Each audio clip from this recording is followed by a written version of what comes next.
Hello everyone, good afternoon. Next topic है हमारा Krebs tree effect. देखिए क्रैप ट्री इफ़ेक्ट क्या होता है।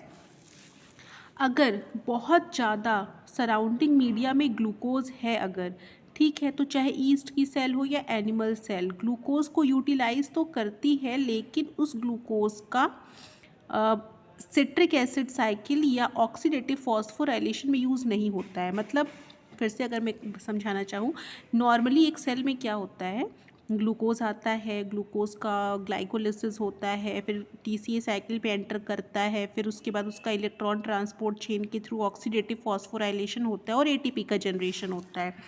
ठीक है, तो इस पूरी प्रोसेस में टाइम भी लगता है, बहुत सारे एंजाइम की ज़रूरत पड़ती है, काफ़ी कॉम्प्लेक्स मशीनरी इन्वॉल्व होती है इसमें। ठीक, तो क्रैप ट्री इफ़ेक्ट क्या है, अगर ग्लूकोज की कंसंट्रेशन बहुत ज़्यादा होती है तो ऑक्सीजन प्रेजेंट रहती भी है तो फर्मेंटेशन करने लग जाता है सेल।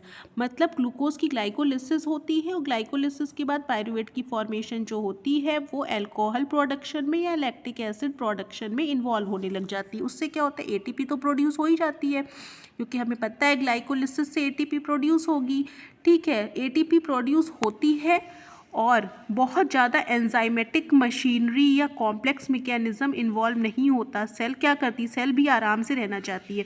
वो क्यों टीसीए साइकिल और ईटीसी को की थ्रू रेस्पायरेशन करेगी जबकि एटीपी तो जनरेट हो ही रहा है ग्लाइकोलिसिस से भी, और बार बार ग्लाइकोलिसिस करेगी। अगर ग्लूकोज बहुत ज़्यादा अमाउंट में अवेलेबल है तो बार बार ग्लाइकोलिसिस करके वो एटीपी बना लेगी, बजाय कि ग्लाइकोलिसिस ग्लूकोज को यूज़ करके फिर उसका ग्लाइकोलिसिस के बाद टीसीए साइकिल में जाना, फिर ईटीसी में जाना, तो काफ़ी सेल को भी बहुत ज़्यादा मेहनत लगती है इसमें। तो वो क्या करती है, जब ग्लूकोज अवेलेबल है तो ग्लूकोज से डायरेक्ट पायरुवेट के कन्वर्जन के थ्रू ही एटीपी जनरेट करने लग जाती है। Even in the presence of oxygen वो आगे फर्मेंटेशन करने लग जाती है। मतलब पायरुवेट जो होता है वो टीसीए साइकिल में ना जाके अल्कोहल प्रोडक्शन या लैक्टिक एसिड प्रोडक्शन में इन्वॉल्व होने लग जाता है। ठीक है, यही क्रैप ट्री इफेक्ट है जिसको हमने यहाँ एक्सप्लेन किया है।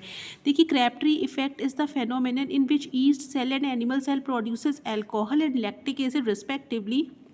मतलब अगर ईस्ट की सेल है तो उसमें अल्कोहल का प्रोडक्शन होगा, एनिमल सेल है तो लैक्टिक एसिड का प्रोडक्शन होगा in the presence of oxygen and at have high glucose concentration. Oxygen की प्रेजेंस में और ग्लूकोज की हाई कंसनट्रेशन में। मतलब ऑक्सीजन की प्रेजेंस में क्या होने लगेगा, फर्मेंटेशन। वैसे तो फर्मेंटेशन ऑक्सीजन की एब्सेंस में होता है लेकिन ये ऑक्सीजन की प्रेजेंस में होने वाले फर्मेंटेशन को क्रैप ट्री इफेक्ट कहेंगे।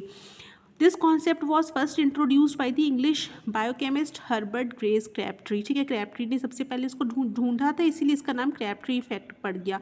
अब देखिए हमारा सब्जेक्ट क्या है, बायोफ्यूल है, अल्कोहल प्रोडक्शन। ठीक है, तो उसमें हम क्या करेंगे, अल्कोहल के प्रोडक्शन पे जोड़ देंगे। तो हम ईस्ट में होने वाले क्रैपट्री इफेक्ट पर ज़्यादा स्टडी करना है हमें, तो उसी को हमने यहाँ पे हाईलाइट किया हुआ है। ठीक है, तो formation of alcohol by yeast during aerobic condition.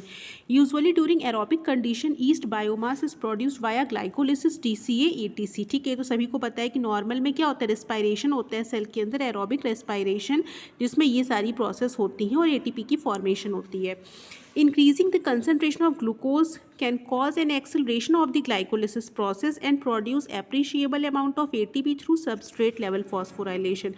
अगर ग्लूकोज की कंसनट्रेशन बढ़ती है तो ग्लाइकोलिसिस भी बढ़ने लग जाती है, ज़्यादा ग्लाइकोलिसिस होगी और एटीपी का प्रोडक्शन ग्लाइकोलिसिस के ही द्वारा होता है। मतलब सबस्ट्रेट लेवल फॉस्फोराइलेशन का मतलब है कोई ऑक्सीडेटिव ऑक्सीजन का इन्वॉल्वमेंट नहीं हो रहा है यहाँ पे, ऑक्सीजन के होते हुए भी उसका यूज़ नहीं हो रहा है। सबस्ट्रेट लेवल ऑफ फॉस्फोराइलेशन से ही एटीपी का प्रोडक्शन हो रहा है, जैसे नॉर्मल ग्लाइकोलिसिस में होता है एटीपी का प्रोडक्शन। ठीक है, this cause the reduction of the need for oxidative phosphorylation. मतलब अब ऑक्सीडेटिव फॉस्फोराइलेशन की कोई ज़रूरत ही नहीं है, ना ऑक्सीजन की ज़रूरत है, एटीपी तो प्रोड्यूस हो ही रही है वैसे भी।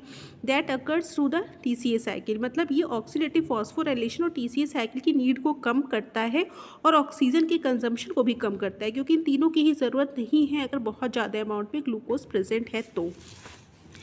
फिर देखिए लिखा हुआ है, in short this effect works through the repression of respiration through the fermentation pathway which depends on the substrate.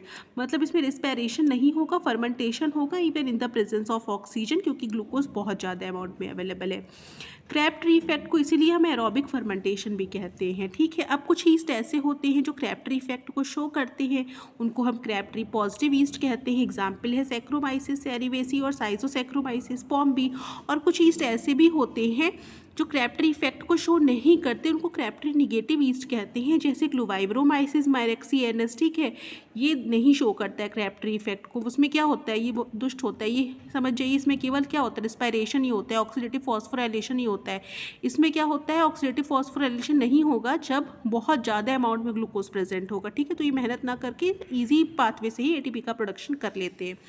अब देखिए क्रैप्टरी इफेक्ट को हमने डायग्रामेटिकली दिखाया हुआ है फ्लो चार्ट के फॉर्म में कि ग्लूकोज जब हाई कंसंट्रेशन में होता है इन the presence of oxygen, glycolysis तो होती है, पायरुवेट भी एक्सेस में बनता है, लेकिन वो इधर की तरफ शिफ्ट हो जाता है, ये फ्लक्स इधर वाली चीज़ों को क्रॉस कर दिया है, इधर वाली साइकिल फिर नहीं चलती, यही क्रैप्टरी इफेक्ट है।